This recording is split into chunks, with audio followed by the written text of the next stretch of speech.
Awesome. All right. So thanks for joining us, everyone. Happy Friday before 4th of July. And this will be just, I'm going to say this at the top and at the end, but we have a 4th of July week coming up, as you guys know. So next Friday, we're not going to be doing a mastermind. So this will be the first and last one for the next couple of weeks. But this one, I'm really excited about because we've got Nina Gervais, right? I don't think it's so funny how we never pronounce last names. We're just like, hey, what's up, Nina? It's Gervasi. Gervasi. Okay, it's the full on Italian. Yeah, Italian name. And then Kim Curry, who you guys know a lot about, and I'll introduce her when she's going to start. But she used to be, as of yesterday, the EXP BIC, and she's actually joined us here on the team for Call Group. So we're excited to have her here as our new BIC on the team, as well as agent development. So very excited about that. But we'll kick it off with Nina. So please welcome Nina Gervasi. Thank you. Seasoned real estate professional with over 5.5 years of experience. She's been an integral part of the EXP for almost 2 years now, with deeply rooted passion for enlightening buyers, sellers, and fellow agents on the intricacies of the real estate industry. Her mission is to empower individuals, enabling them to achieve exceptional outcomes. Hey. And through her informative videos shared on YouTube, Twitter, and Instagram channels, Nina diligently educates her audience and her coaching members on various aspects of real estate, equipping them with the knowledge to make informed decisions. Additionally, her genuine love for networking and fostering new relationships makes her an invaluable contact with the Freedom Builders Nation and the larger real estate community. Get ready to be inspired as Nina kicks off the mastermind and shares her expertise on coaching home buyers in navigating the challenges of the current tight inventory market, especially the ones that still think that lowballing is a great idea right now, which it's not. So Nina, take it away. They are so much fun. And what I'm about to say might hurt a few people because there's a really good chance that those lowball offers actually have more to do with you as the agent than with the client. So this might hit some of you like, wait, what? This is their offer. So let's start with a little exercise in confidence.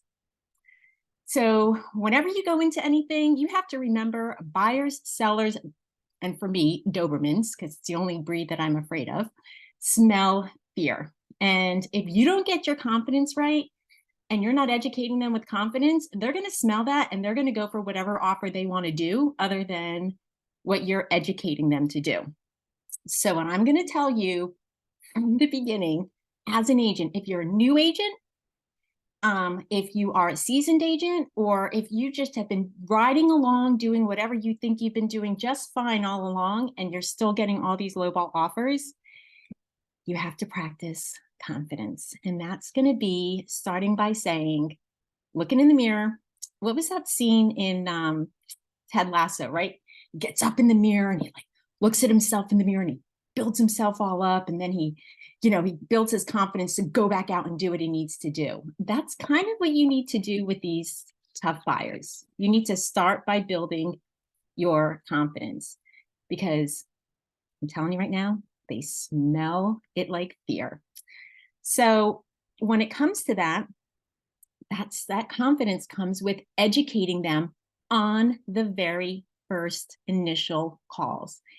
The first time you're going to start working with any buyers, and you can start to sense in the beginning if you're going to get somebody who's lowballing or going to try and lowball and that sort of thing, you might start to sense it even in the initial conversations. From the start, you need to be the local market expert. When you're having that initial buyer conversation, you're doing your Zoom call, you're in person or whatever it is, and they're telling you all their wants and all their needs and then their price point. You need to have that reality conversation right up front and explain to them what the market conditions are.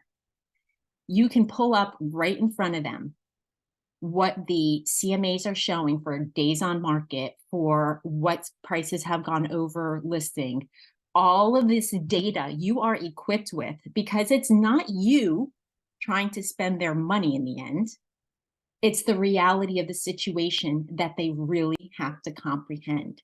So having confidence and having market data behind you is going to be crucial to stopping those lowball offers before you even get started. And some of you might be thinking like, oh, but they can decide what to do later on. Absolutely. But if you start with education and you start with confidence and you go out there with local market information, you're going to be hedging some of that from the beginning. They need to understand, listen, your price point and your wants and your needs might mean that we have to go someplace else. Or if you are a buyer who absolutely wants to continually offer less because it's not in your DNA to pay the list price or above the list price, then okay, fine. You can be that person who wants to do that. And here are the houses we're going to look at. We're going to look at ones perhaps that are more days on market, that have more things wrong with them, because those are the ones that, and I'm going to speak for the triangle. I know we have people here from all over the country, but in our area of Raleigh-Durham, it is so hot that even the undesirable ones tend to go a little quickly. And you also explain to your buyers as a local market educator to get away from these from the very beginning, that as soon as they're waiting for prices to drop.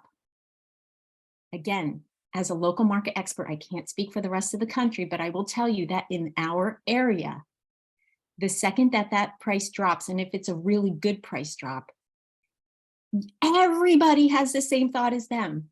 I'm going to go in and I'm going to offer even 10,000 less or whatever less than that. So now it brings that swarm of people in with the same mentality. And then what happens? Now you have a bidding war over lowball offers. It happens all the time. And again, having this educational conversation with them from the beginning helps them understand what they will be up against when you actually go to see houses and start putting offers in. So confidence and education from the start will help you hedge some of that down the road. The other thing that you need to find out, because this has happened to me a few times where I don't know how everybody else does it, but I have this email that I'll send out after my first call with all of my buyers. And it explains how our North Carolina due diligence works, earnest money, and then I break down for them what their closing costs are going to be. I also break down for them what they can anticipate for due diligence in a hot situation, due diligence in a not so hot, and due diligence in North Carolina, guys, for those of you who are not here, we have a non-refundable deposit. Whether you, that foundation is bad, whatever the case may be, you walk away, you lose that money. And our buyers care more about that than the traditional earnest deposit of the rest of the country. So if you're educating them about these numbers from the start, you're telling them, hey, listen, you want to spend $500,000 in the hottest market with 4 bedrooms, 2.5 baths, 2-car garage, 2.5, you want to back up to woods, you gave me your whole list. This is wonderful. You and 500 other people want it as well. And so you start to say, are you prepared for the potential of going up in price? No, I don't want to do that. Questions that you asked in the beginning. Are you prepared for a 20,000 due diligence? No, I would never do a 20,000 due diligence. These are the realities of our current market. If this isn't the area that you want to be in, then what we need to do is shift to a different area that's probably going to be less competitive and will not have these conditions. So again, that's going to be in the beginning. Now, The reason I say I bring this up so early on, and it's so important, the education piece, is because you might find out they only have, and if you didn't ask it, you might find out after the first offer, I only have $5,000 in the bank. I'm sorry. You're coming to me and saying you want all this stuff, but you have 5,000. Tell me what that 5,000 means. Oh, well, that's like my deposit and closing costs. No, this might be a reason that they're putting in lowball offers, because they don't actually have enough savings in the bank for them to cover their due diligence, their earnest, their inspections, their appraisal, their survey, their other closing costs, and so forth. They may not have it in the bank to play in our market conditions. So asking straight up in the beginning, listen, how much available cash do you have to do this real estate transaction will help you understand if they're going to need to lowball. This is all really important that you establish way up front. And if you're asking, again, these questions up front, you're going in as a market expert. You're not letting them run you around. You're the expert. They came to you, they're hiring you to help them and guide them. That means you have to have a little bit of backbone and confidence to be able to say these things to them from the very start. And some people are like, oh, I'm too scared to say this. I'm going to scare them away. Be you, say it how is appropriate for you.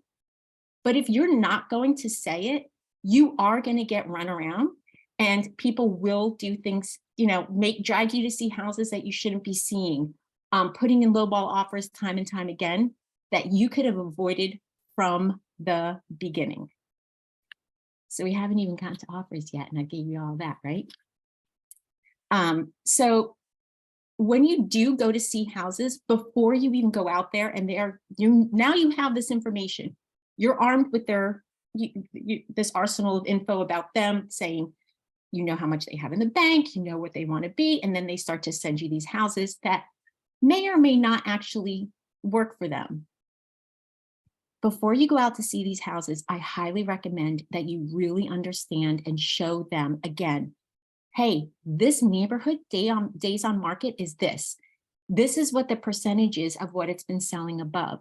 Are you prepared to do that? Ask a lot of questions. Those questions will make them think. And then just sit back and pause. Wait, let them answer you and give you their honest answer of it. They may not have ever been prepared for you to be that upfront with them, to ask them those questions, but it's going to be critical that they understand what's happening in that immediate neighborhood right then and there, because they may not be willing to be playing in there. So that comes to a little bit of a script portion that I wanted to do with you guys. I have some papers here that I'll read off of. I think you guys did a whole thing on this, didn't you, Brandon, at the call group? Okay, so exactly what to say for real estate agents. If you don't have this book, you need to get this book. It comes with all kinds of great scripts. It teaches you so many great ways to phrase questions. You can take this then and reformat the questions for any situation. It doesn't have to be for sale by owners or whatever. You can the idea is these questions get at the emotions inside and really get your client to think, whether it's a buyer or seller. So some of the things that you can be saying, one of the things in the book is, how would you feel if, for example, you lost this house? How would you feel if you lost this house over $5,000? Would you be upset?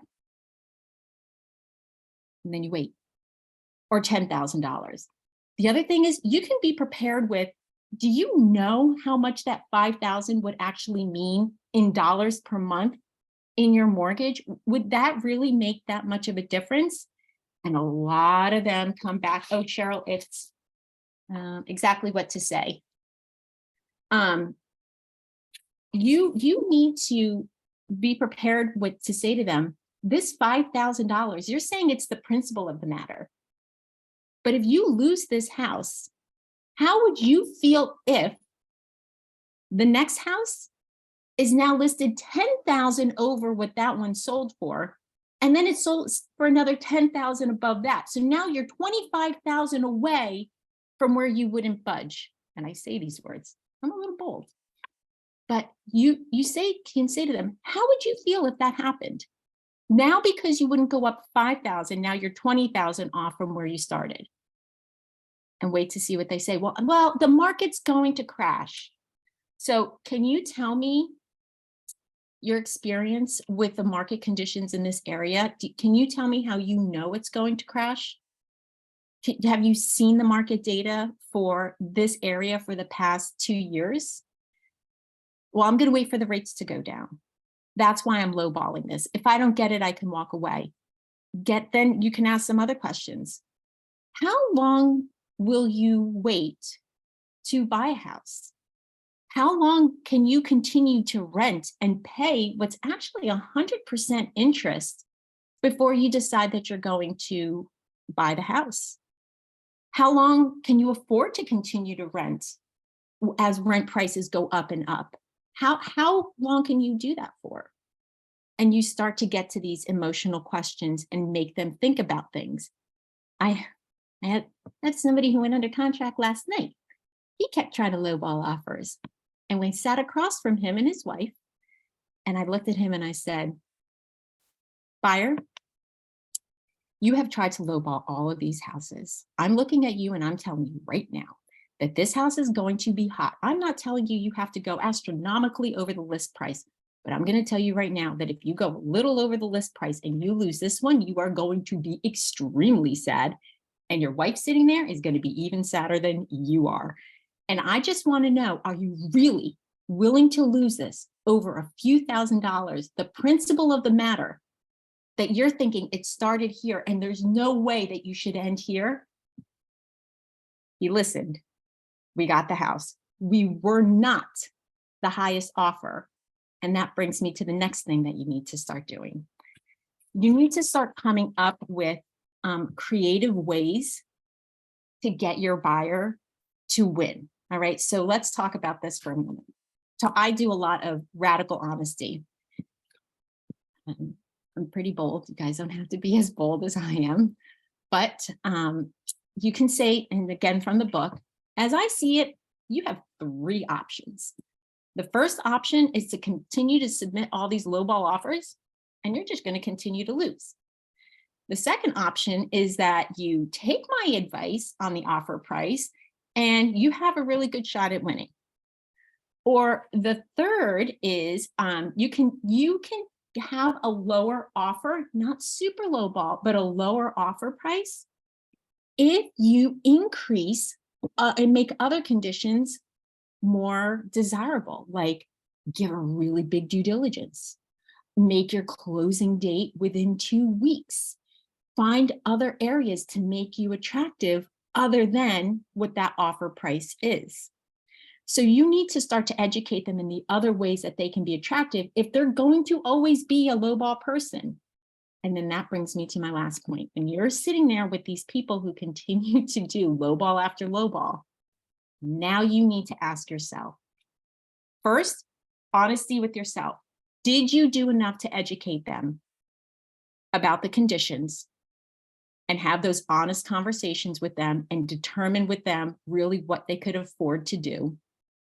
Did you really do that? Because if not, then you better start over at ground zero and start that process. If you did it and time again, you're not being a pushover, you're not being a doormat, you're going to actually, you've been doing the things you need to do. You need to find out, okay, do you feel that this is the pattern that you're going to continue? Yes, I am not going to be a person who ever offers more. That's just my principle.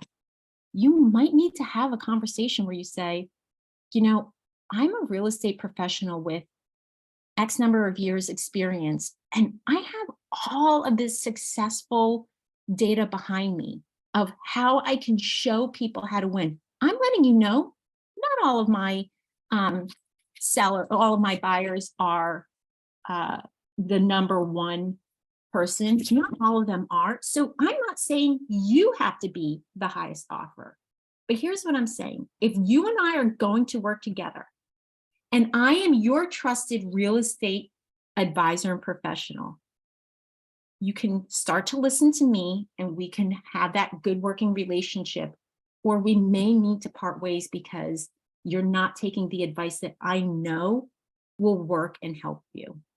So it might be one of those coming to Jesus moments with your buyers where you have to just at some point cut the cord and let it go.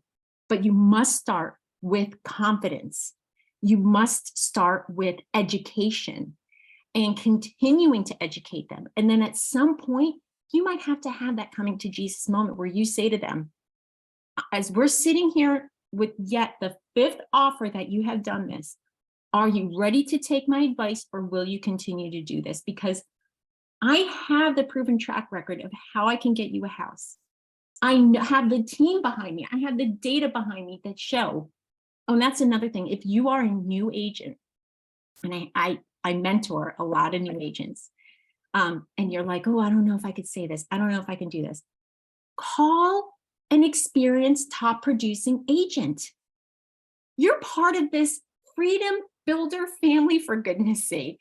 We are all willing to help you figure out the words to say so that you can win. We want to see you successful.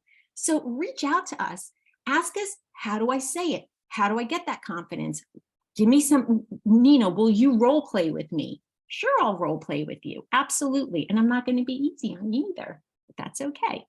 The point is, you need to find that confidence by practicing, because lowballs will continue to do it if you don't educate and get the confidence. And that's all I have. Jazz hands. Awesome. Jazz hands. I love the jazz hands. So the confidence you're talking about, Nina, the radical honesty, the being direct, you kind of say like, I'm direct, but a lot of people don't feel comfortable being direct, especially early on in their careers. So how did you kind of build that confidence muscle over time? And I think actually the book gives you some really great points on how to build that confidence muscle, because it gives you the lines that foster thought and genuine conversation instead of feeling like you're coming out with radical honesty in you turn your jazz hands into claws. But it's an understanding of how to manipulate the conversation so that they get to a point you need them to get to, but that they wanted to get there with you. So how did you build that confidence over time? So definitely, I'm a freedom builder. So I sit in on a lot of the masterminds and different things. And I'm the kind of person that will take notes on every word that's being said. So if I heard Kyle, if I heard Tina, if I heard anybody saying something, and I thought that was good. And if you're not on the 7:30 a.m. Monday or weekly calls where they do a lot of script and role play, you need to get on those, because you can start to write down all of the words that they're saying and script out some things for yourself from the beginning. But it's practicing those scripts to, even with somebody locally, that will give you the confidence to be able to say those things. And obviously I believe that as realtors, we are chameleons, and that we change a little bit of how we approach each person based on the person that's in front of us. So I'm not going to speak to Jeff in the same way that I'd speak to Tina, or I'd speak to Sue or Ashley, right? Like I get to know each of my clients' personalities. And as a new agent, you have to understand it's not one size fits all. And if you're going to get them to move in a direction that's healthy for them, not you, not your commission, not to close, not for any other reason, but if you're going to get them to move in a direction, you need to understand their personality. You need to understand where they're coming from and be able to shift that. So practicing, writing down scripts, listening to other people, and call one of us, call one of the top producers and ask them, can you help me with this? I keep running into this. Can I say something real quick? Because I think that the one difference that I see in Nina, and this is a perfect point to show you that it's not that Nina is special or Nina, went and, has this magical superpower. What Nina has is intention to go and learn. And so think about this. We have 1,200 freedom builders. There's 22 on today. We have 10,000 fast forward movement people. And when you go to that Monday call at 1:00, there's 400 of them on there, right? Think about that. And the 400 that are on there are the most successful people week after week after week. The people that others in the community and in real estate look up to, and they're like, wow, that's Dan Beer, or that's Kyle Whistle, or that's Nina, or that's, whoever. But they're the ones that show up. And then the people doing 5 deals a year or 10 deals a year are nowhere to be found. And so when you think about Nina saying, I get on the Monday calls at 7:30, we've talked about those forever. She finds the info and then she shows up every single day. And just like me, I wrote down the nuggets and then I went and practiced the nuggets. Just like when you say I built confidence, you weren't born with confidence. You had to go build it. But learning what to say, finding the book, with Phil Jones, we have that whole thing at our office, writing down that sequence that you said. One of 3 things is going to happen. You could either lowball this offer and not get the house. You could do you think that Nina practiced that a few times before she went out and just said it? Did you practice that, Nina, a few times? Oh, yeah. Yep.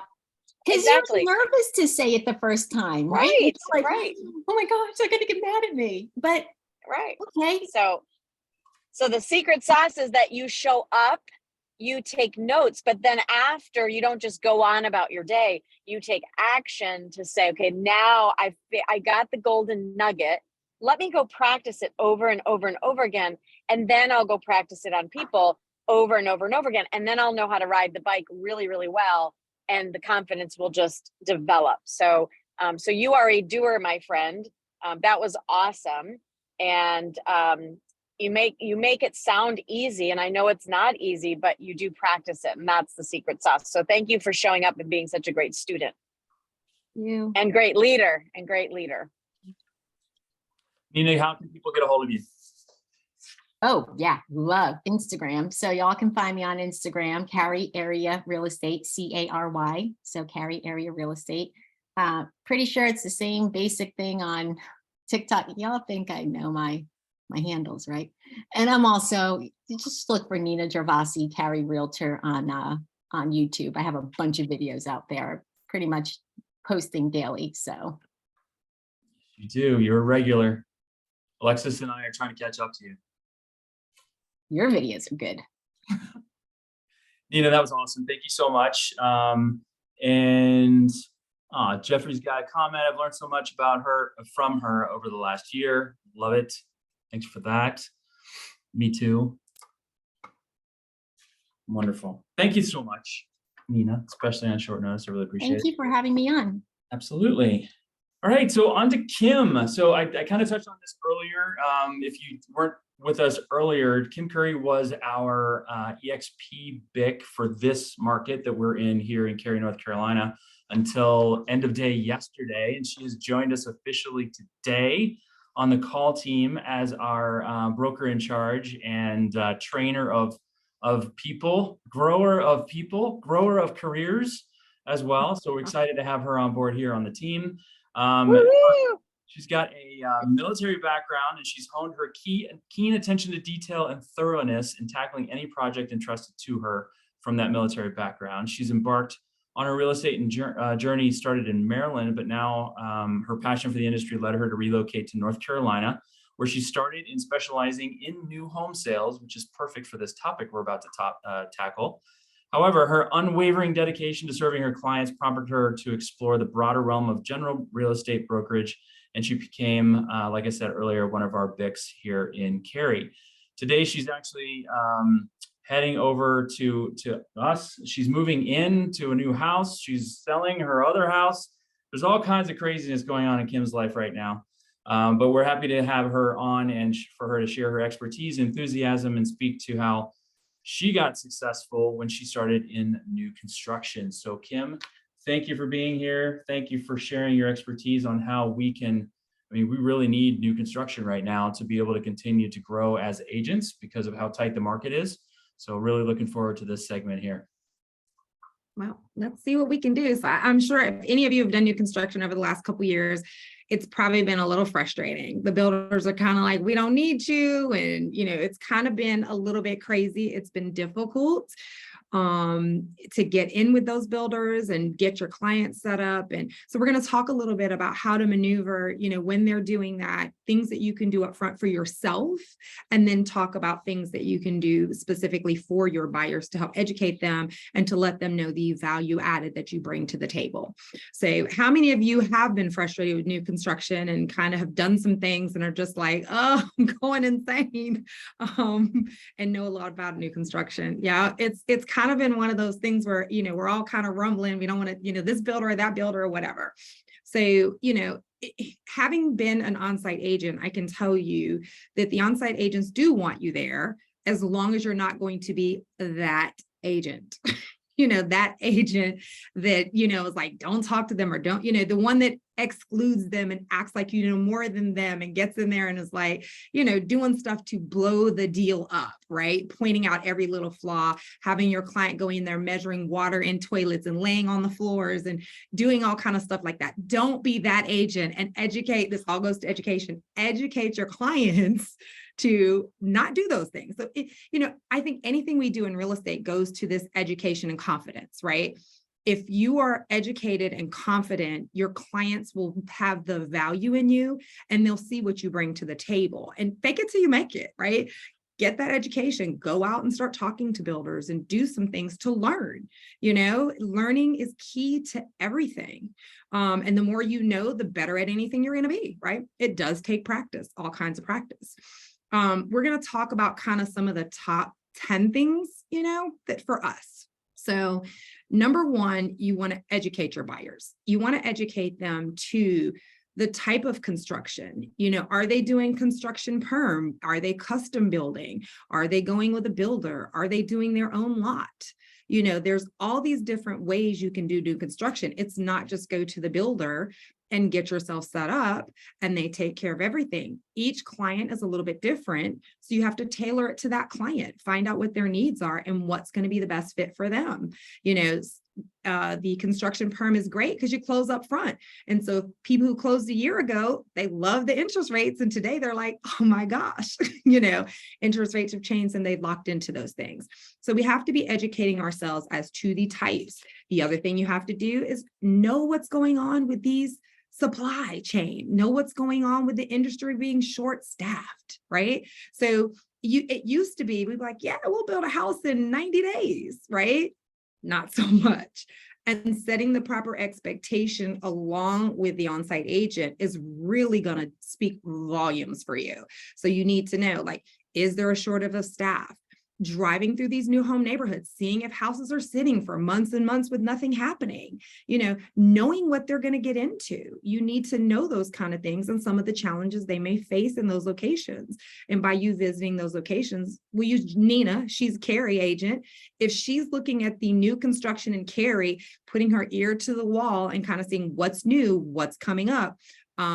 I used to, for me, read the Triangle Business Journal, see what's new. And I used to do videos. Hey, did you guys know this is an empty lot? Something's coming, stay in touch with me, right? And it shows that I am an educator in my market because I know not just what's there, but what's coming. So people are looking for you to be that expert. So those are some of the things you need to know as far as educating them. The next one is a big one, is research the builders, right? You need to know when these builders are asking for builder deposits, you need to have an idea what's their foundation. Because I've been doing this for a long time, I see a couple builders where these sites are just sitting week after week after week. Had some agents go to those sites, they're keeping the deposits, putting the house back on, and nothing's happening, which is like, oh my gosh, there's possibly some financial things going on. You might want to avoid those builders. Right? So it's critical to know those types of things. Check their track record, get recommendations of people who've worked with them. I've been in the industry a long time. I know quite a few builders.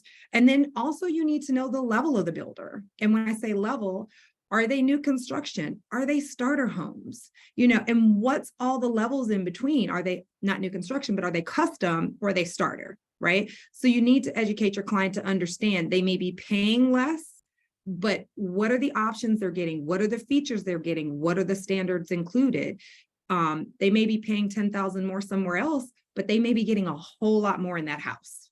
So you need to be educating yourselves about track record, quality of construction, customer reviews, referrals. You've got a whole network here of people.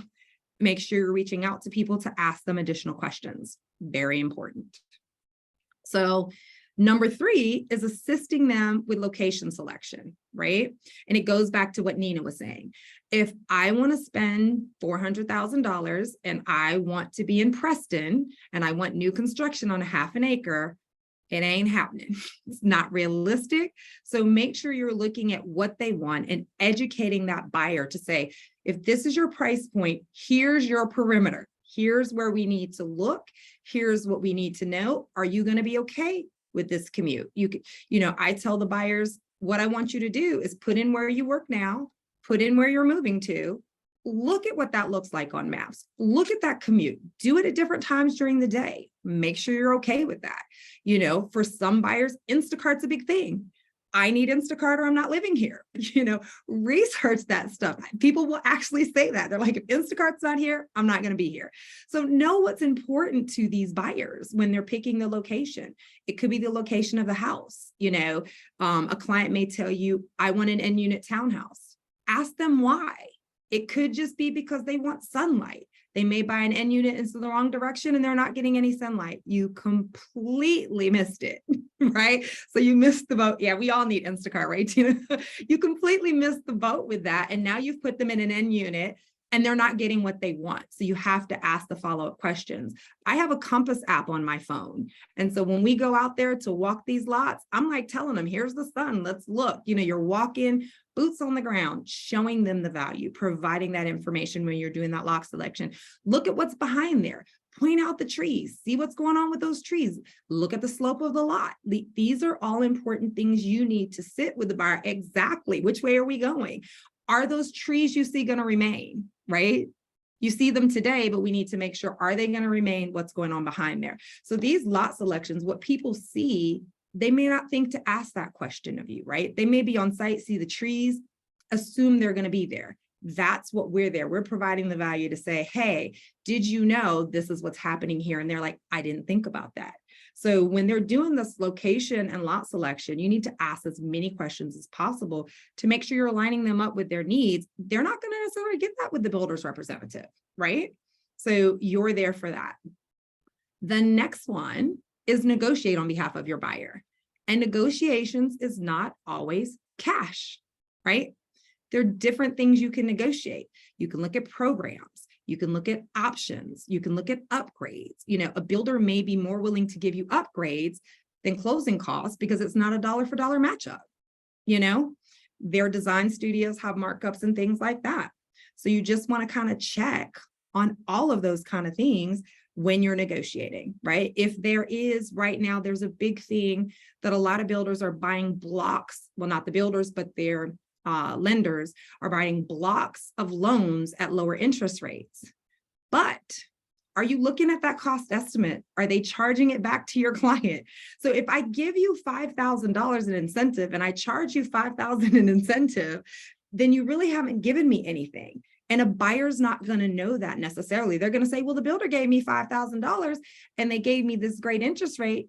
My payment's $2,100 a month. I'm really happy. And then you look at it and like, do you realize you're going to have to bring $20,000 to the table? And they're like, what? They weren't aware that the money they got back was taken from them. So like, these are little key points that you need to know. Number 5, review contract paperwork. It's always a good practice when you're working with new construction to ask the on-site agents to send you a copy of the agreements that your clients are going to be signed. This is a great opportunity for you to do a buyer consultation, set them up on a Zoom call, meet them in person. You do your buyer's information if you haven't already done it yet, and then you go over that builder agreement. You highlight stuff for them. If they have questions, tell them. I'm going to let you know up front, this builder contract is written to protect the builder. right? It's not here for your best interest, but we're going to walk through that and explain what this means. So, and of course, if you've not read it before, read it yourself first before going over it with your client, so you can point out and highlight things that are important that they need to know. These are all very important things that we need to know when doing new construction in order to protect, educate, and involve our buyers in the process. Number 6, are you attending all your meetings? So all of you guys who are doing new construction, are you attending that initial agreement? Are you attending that pre-construction meeting? Are you attending that, builder walk? Are you attending all of those things? If you're not, you should be, because you don't want your client going there when the builder representative is there and you're not there, and they tell them something you don't know and you miss something important, or there's something you may see that they don't know, right? So these are important things for you to do. These are all opportunities for you to get to know your buyer better and to be involved, right? Number 7, coordinate with professionals. Is your client a person who's an engineer type? Should you be recommending that they do a pre-drywall inspection, right? If I want to know all the bells and whistles, if I know this client is somebody whose attention to detail, wants to know everything, is checking on permits, have spreadsheets, then I'm going to ask them, is it important to you to have an inspection done before the walls go up? And if they don't want to do an inspection before the walls go up, you and your client should be walking through that house before the walls go up, taking pictures of where are the pipes, where's the electrical, where's the plumbing, what's going on back there. Because once the walls are up, you could do a stud finder, you can do all these other things, but images we have our phones everywhere we go. We should be walking these properties and taking pictures with our clients. You can do them for your clients and send them along. If you're really, really detailed, you might want to put notes on them, this room, or match it up with a floor plan, however you want to get with it. But at a minimum, we should be in there taking those pictures so that they can see where those walls are, where those studs are, where everything else is. Number 8, you should be monitoring construction, right? I cannot tell you enough. If you originally are in a house and the builder says it's a 6-month build time and you're at month 4 and you're not in drywall, you need to be preparing your client. It's not likely to happen. So even if the builder is getting behind on that, you need to help set that expectation and say, hey, we should be here at this stage. We're not. And then you should be reaching out to the builder representative on their behalf and saying, hey, I see this is where we are. Where are we going with this? Are we still on schedule? What delays should I be setting up? What do I need to do in reference to this? And to that point, with all the delays, encourage your buyers not to lock their interest rate, right? Because they'll lock the interest rate. The builder said it's going to be, I'm moving in September. Their rate will expire. They're going to be mad at everybody, right? They're going to be mad at the builder. It's the builder's fault. They're going to be mad at you. Now, if they lock it anyway, make sure you've let them know. I don't recommend you do this until we get a date. There's way too many things that could happen in new construction, and you've informed them along the way of things like that. Talk to them about that up front if they're thinking about locking the interest rates. Have information with them saying, hey, while you're under construction, don't buy anything, don't quit anything, don't do anything, don't change anything, right? These are conversations like they'll tell you, I just bought a new car. They do that with all construction, but they're thinking it's new construction. I have time. I can go out and buy a car. I can do all these things. Educate them on that. Educate them on locking their interest rate. Educate them on programs that are out there that they may be able to lock their rate for a year, but it's going to cost them, and weigh the pluses and minuses based on what the market's doing, right? That's with your professionals. So number 9, facilitate communication. We should be reaching out to that on-site agent. At the beginning, when nothing's happening, maybe once a month, but as things start going, every 2 weeks, and then down to every week, right? We should be asking them, what are you doing? Are we on track? Communicating that with them. And a great email to involve them. Hey, I know you guys meet with the builder weekly. We just like to get a quick update. Find out what day they meet with their builders weekly and they have their staff meetings, and then give them 2 days and then reach out to them. Or if there's a question that you have about the construction, know what day their meeting is, send them the email the day before their meeting. So when they're in front of the builders and all of the people that are involved, they have that information available to them, right? So you're getting answers, and your client's like, wow, my agent is the best. She knows when the meetings are. She knows what's happening. They know everything and they're excited and energized to work with you. They were like, my agent told me that construction was going to be delayed before the builder did. And we confirmed it and they were right, because you're educating, you're doing all of those things to facilitate that communication and stay in touch with your clients as well. And number 10, most important, post-closing support. I let my clients know they're a part of my family for life. I am here for them. You need to be fought. Don't, I tell them, just because you're closing, I absolutely am not leaving you. I'm going to be here. And the thing I tell them all the time, when you get that tax bill in the mail, you're going to forget that you don't have to pay it. You're going to forget that it's in escrow. Call me. I'm here for the things you forgot. I keep all of this stuff. I'm here to support you. Give them a reminder at that 10-month mark when their year is up. Say, hey, it's 10 months. Your year is almost up. You know what? Reaching out to the builders and saying, hey, here's what you need to do. Are you going to do a home inspection at that time? The other thing you need to tell them about that is when they see nail pops, when they see all of these things, take a picture immediately, save it on their phone, create a file. Because there's no way at 10 months you're going to remember everything you saw over the last 10 months. So create a file. We all have pictures again. Once again, we're picture happy.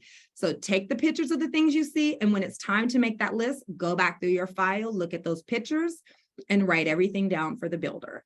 So those are things you can do for your clients for new construction to add value. And that's really, those are the top 10. There's so many other things that you could learn and do, but I wanted to give you a high level overview of how we can provide value and partner with those on-site agents. And that's all I got. That was awesome, Kim. One thing I kept saying to myself through almost all of these, not all 10, but most of these, I was thinking these actually apply to representing your buyers in any sale and transaction. So this is also a phenomenal list for how to best represent your buyers operationally as well. So this was fantastic. We had a direct message to me asking if you're willing and okay if we share that top 10 list of success pieces there. Absolutely. I'm going to put that in the chat if that's okay. I already made a document and everything. So Brandon, I think we need to have Kim do this training now, Kim, at our office. So I agree completely. I love it. That was really great. All fantastic reminders. So Kim, great. you're the bomb.com. Right? That's right. I love it. I love it. I mean, they're such great reminders. It's so needed. Such a great reminder. So I just dropped that in the chat. So anyone who clicks on that link will have access to that top 10 list. Thank you so much for sharing. And I already see you guys popping in there. So I love that. What questions do you guys have for Kim and Nina? I mean, we covered so much on that one between the two of them. So what kind of any questions that we've got for everything? The recording, oh yeah, I did want to address that. So if you're new to this group, you just joined Freedom Builders, or you're joining us for the first time and you're not yet a Freedom Builder, we always record these and we always post them on our public Freedom Builders YouTube page. And then privately, we post them within our Freedom Builders Facebook page as well. So they are posted in 2 different locations, usually by 5 p.m. Eastern time on Friday nights, but they're all in there ready to be watched. And so if you haven't seen us or haven't been with us and you enjoyed what you saw today, please share this with them and share the link with them. We'd be happy to have them on every single Friday, like Tina said eloquently. Every week we have between 25 and 30. Usually I think we have a little less because we're heading into 4th of July weekend today, but these are so valuable to share, and we pour value into all of our people. And that's just kind of how we live life as Freedom Builders. So we're happy to have anyone join us every single week, and sincerely appreciate you guys joining us today. So back to the questions, Nina and Kim, what kind of questions do you guys have for Nina and Kim? So I have more. So if you guys don't have any, I've got a couple more. Nina, on your coaching side of things, so what comes up the most from your coaching clients as far as, not necessarily this topic, but just in general, what are some of the things that your coaching clients are challenged with right now in this market? So are you talking about my agents that I coach, or Yes. my clients? Okay, so my agents. I think it's a lot of confidence and conversations and having those tougher conversations and knowing how to do it. So building that confidence to be able to evaluate if you continue working with somebody, or when to say this isn't working. I think the initial conversations are the ones that I want to coach my other agents on the most, because if they're not starting with that, then it all goes to hell, right? So I host a meeting every single Monday for my mentees and a couple other local agents that are part of my group, because if I'm going to use them to show houses, I'd like to know that they're doing it and operating in the same way that I am. I want to have that same confidence in them. So anyway, on that, we do moments of gratitude, and moments of gratitude might include something like, oh, I got a new buyer at an open house. And then we all pause and I go into training. Okay, so what did you say at the open house? What did you do at the open house? What did you do after the open house? So a lot of that is always training them on the beginning and having those bold conversations from the start, and how to do that and what to ask and what to do, because it's not all about bedrooms, bathrooms, garages, blah. Like, I hate to say this, but half the time I don't even ask those questions. They want to ask me, fine. They want to tell me, but everybody's going to say 3 bed, 2 bath, whatever it is, unless it's an unusual situation. I want a tiny house. Great. Let's look for a tiny house. Or I need 6 bedrooms, 5 baths. So We got a request yesterday for land that can have, oh my gosh, container houses built on them. Those new architecture container homes that are being built out there. They're super cool. I love a lot of the architecture with those, but you just never know what kind of requests you're getting out there right now, especially with this market. So it's interesting to hear, for sure. Kim, when you were representing a builder, what type of agent was your favorite agent to work with on the buy side? The one that was involved, but in a good way, right? In a good way. So the one who partnered with me, who I knew it was going to be a good experience, that was able to educate their clients to the realistic process of new construction, that was my favorite. So the one who came in and was letting me know, yeah, we walked, if you tell me, we walked the lot, we looked at the sun, we kind of looked at the slope. Do you have more information? So that they know you have some knowledge, but then defer to them for some information that you need, because it becomes a partnership. I mean, we're going to be working together for 4 months to maybe a year and a half. So we need to have that partnership where we trust each other. And those are the kind of agents that I like to work with the most. I love that.